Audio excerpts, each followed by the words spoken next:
So, my name's Ben. I was wondering if we could talk about immigration. So I'm a little bit worried it hasn't really come up, seeing as it was like the #1 issue for Leave voters. So, like, I heard the story about how we can win over people from areas that voted Leave. I kind of agree with it in general, like this idea that we agree on problems this country has, but we couldn't agree on the solution.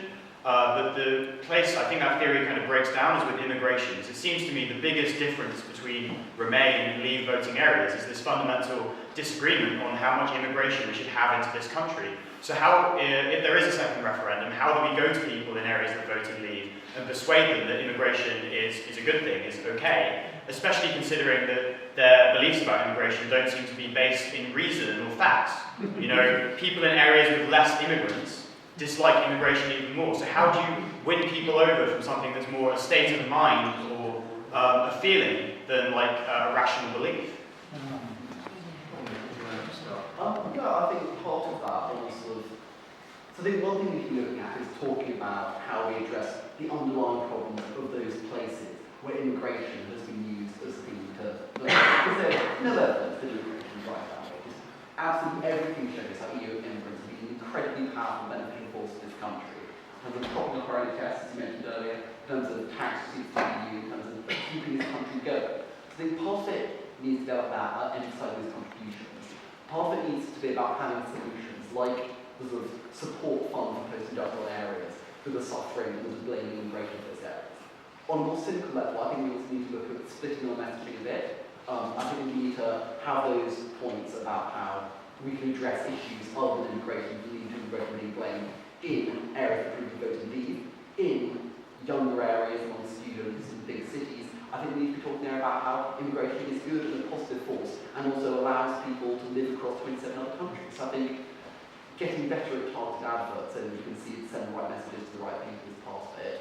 And I think about emphasising as sort of trying to bust the myths about immigration whilst addressing the root causes and ledger of being blamed are absolutely things we can do. As well as, I think the other point is the reciprocal aspect, that it's not, immigration isn't just about them coming over here, but also about British people being able to live and work without no people required in 27 other countries. I think that's absolutely something we should be sticking up for and defending as a sort of reciprocal thing. So I think that I certainly agree that we need to sort of target our message a bit more. We need to accept that there are different motivations in different areas of the country for the way people vote. And one unified message is not going to work. One unified message is certainly not what the Leave campaign used. There's no reason for us to tie ourselves down to that either. But I think the problem with using facts and figures with immigration is that it's a sentiment, much like Brexit, that has grown over several decades, and it contains different sentiments about different things that have all come out through one sort of, this one entry point that people think they can rally around, and I think we need to combat that by looking at what other things are mixed in with immigration, things like the effects of austerity. People are worried about immigration. Yes, they come from areas with fewer immigrants, but the reason is because the places they come from have suffered permanently since 2008, since before that, and they haven't seen a rejuvenation. So I think, given that we can't win the immigration battle on facts and figures, we need to look at it in a completely different way, and we need to win the austerity argument. We need to win the rejuvenation argument. And I think once we win those arguments, the immigration concern will become much less potent. But I agree with everything that's been said. It's easily the most difficult issue, and indeed it's probably the single most important reason why we lost the referendum 2 years ago. And there's clearly a better job of messaging that could be done. As Dominic said, we need to turn it into a debate about migration, not immigration, because of course the rights are reciprocal. That's quite important. People didn't realise that, and the voice of UK citizens who live on the continent, and young people, of course, who want to be able to live, work, and study on the continent. We need those heard much more powerfully. The 7 million Turks haven't appeared, and I do my bit because I'm country. I keep asking people have they seen any of them. Are they hiding in Worcester College? Where are they? You know, they haven't happened. That was a straightforward lie, and it wasn't one that was called out as it should have been. So there's a big messaging job. There's also a job to be done in terms of our domestic policy, because part of the reason why we're in the situation we're in was because of this very toxic combination of higher levels of immigration with austerity.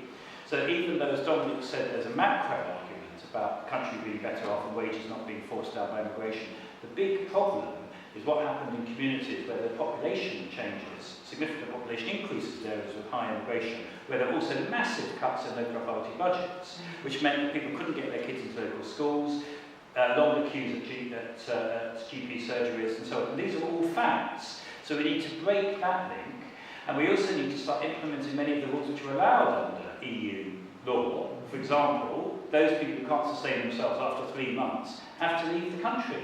We weren't doing that. Belgium, which is the citadel of the European Union, does it. So we need to get better on that. The bit that is still difficult and still needs to be resolved is this issue about what's going to happen to the EU's own rules on freedom of movement, and whether they might themselves change over time, or indeed quite soon, because there's a big debate going on inside the EU about the rules on freedom of movement and how they interact with the treatment of refugees.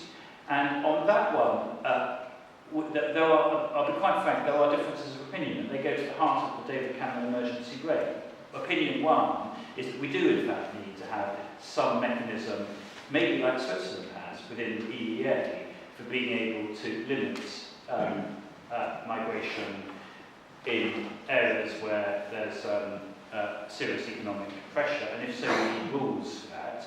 There are other people who say that shouldn't be the future. The truth is, as I know from my conversations with our European partners, that the EU itself is quite divided on this at the moment, and it isn't clear itself. There are strongly differing opinions on whether or not the existing rules on freedom of movement are sustainable, or whether they will need to be adjusted, and that we do need to have a clearer view on that, because there is a view that one of the things that could still help us in a referendum is a statement by the EU that it is going to further revise rules on freedom of movement, maybe to move them much closer to the arrangement that applies between the EU and Switzerland at the moment. So that is a bit tricky, that one, but the first two seem to be no-brainers, injecting facts and better arguments into the debate, and adjusting our own domestic law so that it makes us better able to deal with the issue of austerity and proper funding for areas which are suffering from immigration, and implementing existing EU rules. Now, if we've got both of those two right, I think that might actually be enough, and then stake out a position about how freedom of movement would need to be adjusted if the EU itself significantly expands further. Because the reason why we're in this mess, let's be clear, is that when we had the opening to Central and Eastern Europe, which was the right thing to do to embrace Central and Eastern Europe, we chose as a matter of policy not to implement the EU's own rules on transitional arrangements. That is the reason why we are in this mess with very large immigrant flows, which came to this country as opposed to being spread across Europe. It's because we chose not to implement rules which the rest of Europe did. And my own view is we've got to be very clear that in future, if there is going to be a significant further expansion of the EU, as there might well be to come, that we will have coordinated EU policies to see that we don't get a recurrence of what happened in the last 15 years, which is almost the full weight of migration from poorer countries to richer countries came to the UK because we chose to opt out of all the EU's own rules, which were put there specifically to ensure that we did have a phased transition and not just a cliff edge.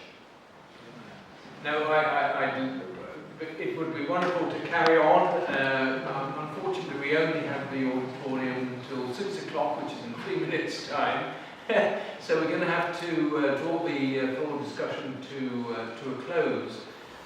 Before I ask Andrew if he'd like to send us out into the cold with a rousing final hurrah for People's Vote, I wonder, are any of the students here, organisers here, wanting to say something about taking forward the progress of a